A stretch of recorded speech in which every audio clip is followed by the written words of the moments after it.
it's us. And we're back. Finally.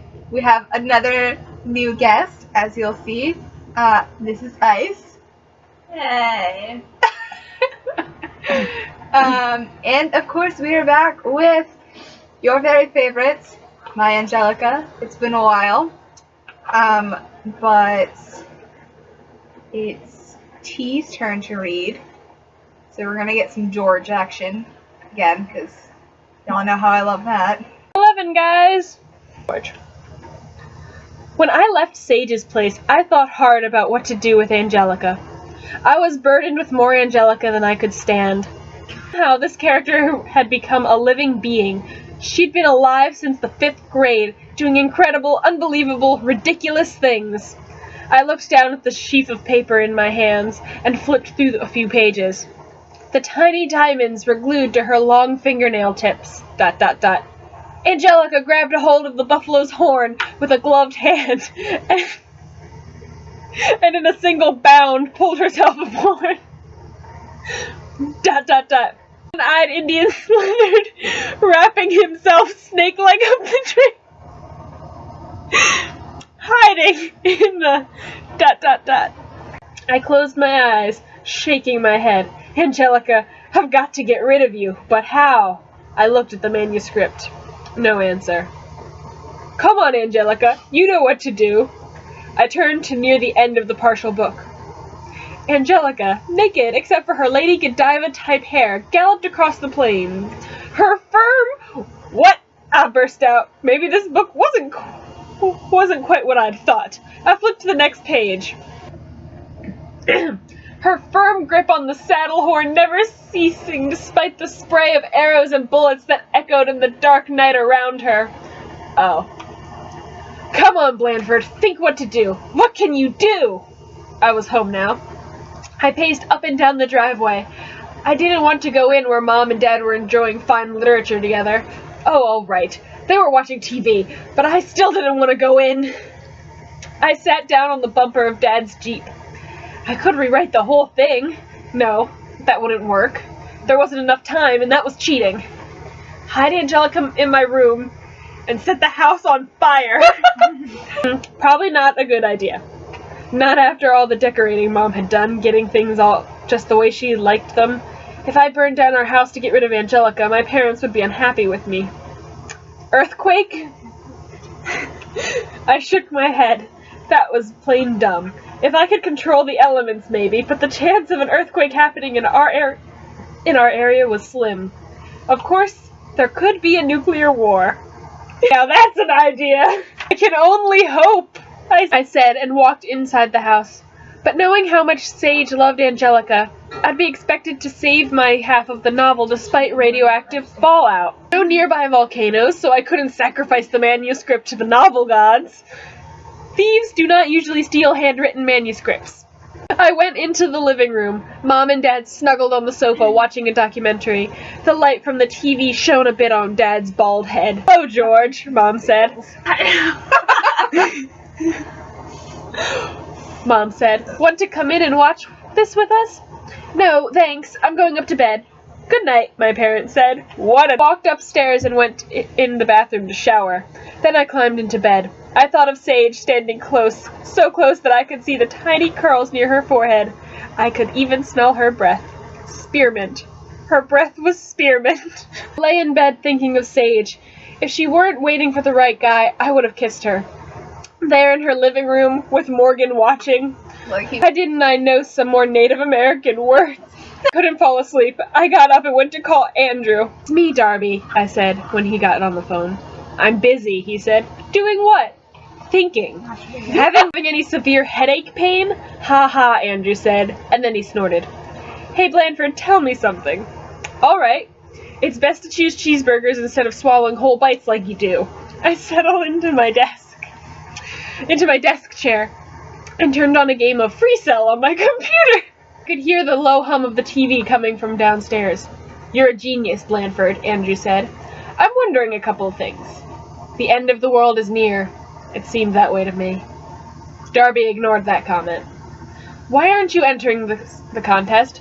You are one of the best writers I know." Don't get out much, huh? I've read your stuff.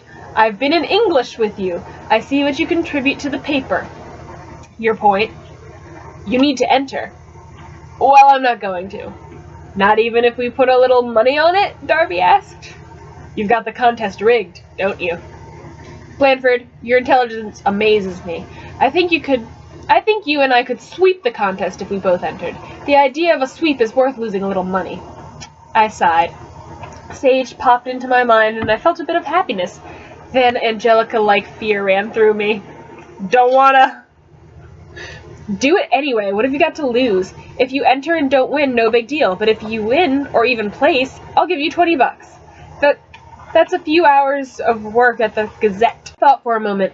$20 was enough for Sage and me to go out to dinner. I said, I'll do it. It's gonna be your downfall if you're always that easy to convince. Shut up, I said. Andrew laughed and then snorted. Combination would have driven Sage mad. There's something else I want to know. It's about Sage.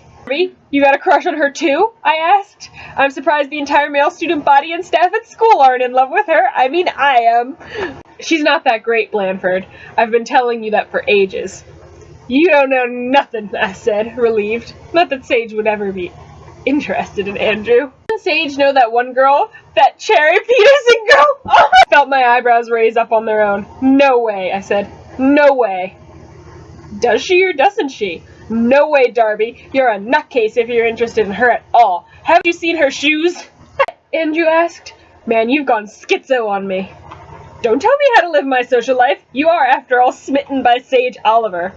I paused a moment. Do not understand Andrew Darby. He must be blind. Anyway, Blandford, to each his own. But, I said. Andrew slammed the phone down and the line went quiet. Got up and made my way back to bed. Can't believe Darby even had a thought in his intellectual head about Cherry Peterson. She had about as many brains as a gnat. What did he see in her? A shiver went down my spine. Settling down to sleep when I noticed Angelica resting on my bedside table. Would Angelica ever die? Was she immortal, continuing across the country, never aging, always living? It kind of reminded me of the never-changing Nancy Drew and Hardy Boys. That night, I dreamed that Angelica loomed around every corner. Sometimes she had blonde hair, sometimes red, sometimes black. At one corner, she was bald, and the light of the from a TV documentary reflected off of her head. Every time she opened her mouth, words spilled out, written in pink ink onto the ground. I was knee-deep in them. I woke up sweating. It was dark out. I got up and looked from my window towards Sage's house. Outside, the bare trees moved in a slight wind that grew stronger. There was very little moon, but I could see leaves blowing into the street and then away. If only those leaves were Angelica, I said, blowing to the ends of the earth, then I could sleep. But Sage would feel awful if I let Angelica blow away. A gnawing came up in my stomach that seemed to grab me every time I thought of Angelica. I got back into bed, pulling the covers up to my chin. Oh, Sage, I thought, why do I have to love you so much? Why did I have to break the best friend rule? And I didn't care that this Angelica thing wouldn't be driving me crazy. All right, I said aloud, sitting up in bed, the covers falling around my waist. I can only do what I can do, nothing more. I flopped back onto my pillow. And that's when it hit me like a ton of bricks. Why, it was so simple, this getting rid of Angelica. Why hadn't I thought of it before? After I'd made my decision, I slept like a baby. 3 little dots to indicate passage of time. Today, I immersed myself in homework, skipping church and working in my room until Mom asked me to join her and Dad at the table for dinner. Only then was I able to relax, listening to Dad talk about his job at the community college, where he teaches communications and other classes. Dad's dark hair is thinning, and he doesn't grow it long on one side and comb it over his head like some men do. He keeps it short, and sometimes he jokes about polishing his head like you would an apple. Mom is a little chubby.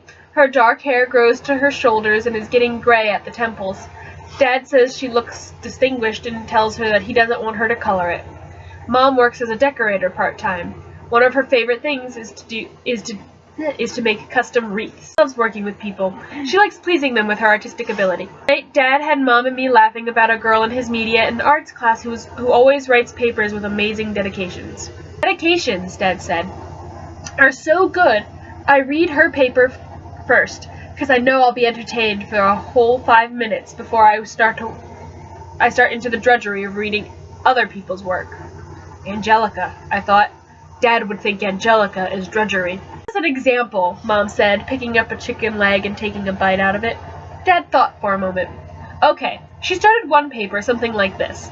I dedicate this paper to Coca-Cola, truly the real thing that helped keep me awake so I could get through this boring article I had to read, and then through the paper I had to write.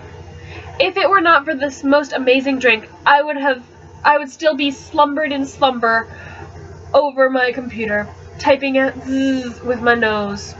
Dad laughed at the memory, and so did Mom and I. It kind of reminded me of Sage's writing. Remembering what I was going to do with Angelica made my stomach grumble with fear, and, funny enough, made me feel only a little guilty and a lot relieved.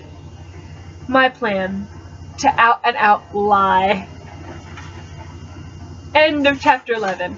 Chapter 12 is a poem! Yay! I have waited for you to know since I was very young.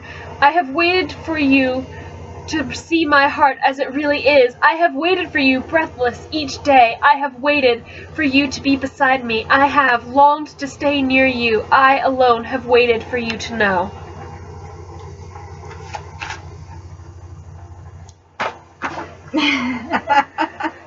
Hey guys. So fluid that I so consider do it and stop his rage with a hot kettle and a lonely gun. Hot kettle and a lonely gun. Hot kettle and a lonely gun. Hot kettle and a lonely gun. So changed, a bit off a piece of good chew. So strange to bury all the bullets I thought were true with a